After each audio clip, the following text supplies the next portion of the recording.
شاید در وقت سحری که وقت عبادت و طاعت و گریه هست، شاید بعضی جوانان باشند که هنوزم مصروف پیام کردن به دختران مردم باشند،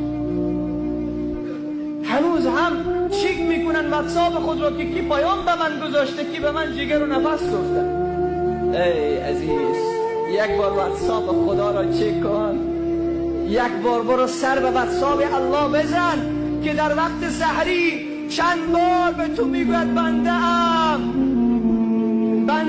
تو را زیاد دوست دارم، بنده ام تو همه چیز من هستی، بنده ام این کائنات برای تو، بنده ام لیل و نهار برای تو، ذخیره های دنیا برای تو، رضای من برای تو، جنت من برای تو. چی کردی تو؟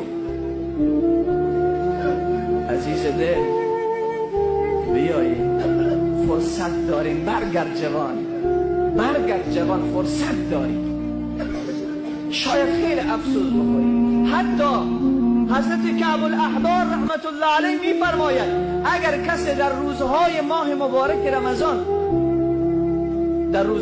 مبارک رمضان تصمیم بگیره وقتی که روزه است، در وقت نمازها دستای خود را به سمت آسمان بلند کند و دعا کند که خدایا این که رمضانت گذشت من از بندگی تو بیرون نمیروم، این که رمضان تو گذشت من تو را درک نمی کنم.